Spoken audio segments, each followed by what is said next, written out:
Radhe Radhe everyone, कैसे हैं आप सभी। तो चलिए शुरुआत करते हैं आज की इस वीडियो की। आज का टॉपिक थोड़ा सीरियस है और इम्पॉर्टेंट भी है, लेकिन मैं इसे एकदम सिंपल और समझाने लायक तरीके से एक्सप्लेन करूंगी।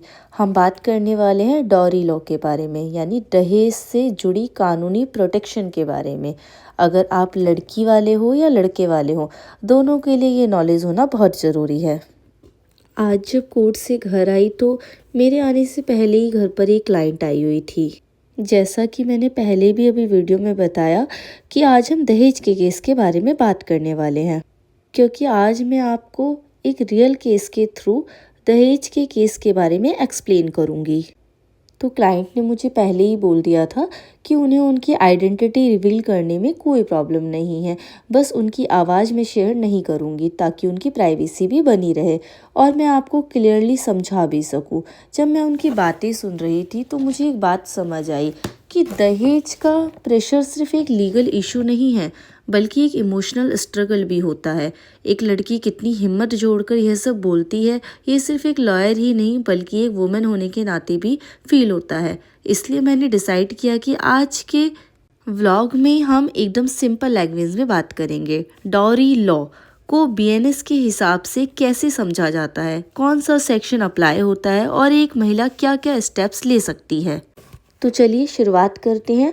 सबसे पहले एक बात क्लियर है कि दहेज कोई गिफ्ट नहीं होता। दहेज का मतलब है वो पैसा, ज्वेलरी, प्रॉपर्टी, व्हीकल या कोई भी चीज़ जो शादी के टाइम, शादी से पहले या शादी के बाद दबाव में मांगी जाए, चाहे सीधे शब्दों में या इनडायरेक्टली हिंट दिया जाए, वो दहेज ही माना जाता है।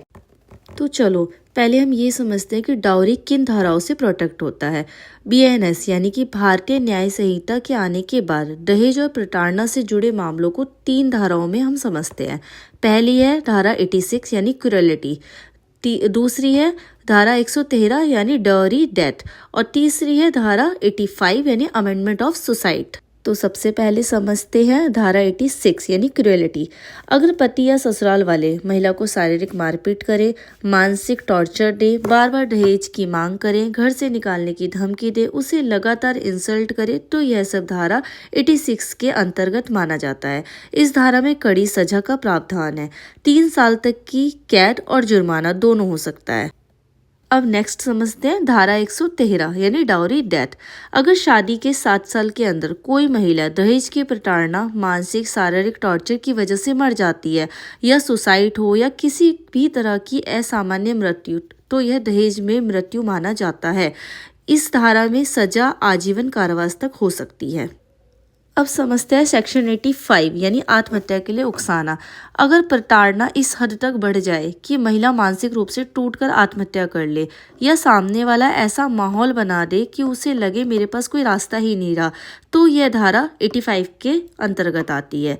इसमें 10 साल की सजा और जुर्माना दोनों हो सकते हैं। आज मेरे पास जो क्लाइंट आई थी उनके साथ भी बिल्कुल यही स्थिति बन चुकी थी और उसकी एज भी बहुत कम थी और शादी को केवल अभी 6 महीने ही हुए थे। ससुराल वाले बार बार दहेज मांग रहे थे और रोज़ मानसिक प्रताड़ना दे रहे थे और उन्हें इतना परेशान किया गया कि वह डरी हुई थी कि कहीं कुछ गलत कदम ना उठा ले। इसलिए मैंने उन्हें बताया कि ऐसे मामलों में सबसे पहले महिला सेल या नज़दीकी थाने में शिकायत की जाती है और केस की स्थिति के अनुसार धारा 86, 85 या 113 लागू होती है। अगर आप या आपके आसपास कोई भी महिला इस तरह की प्रताड़ना झेल रही है तो चुप रहना समाधान नहीं है। कानून आपके साथ है, बस पहला कदम आपको उठाना है।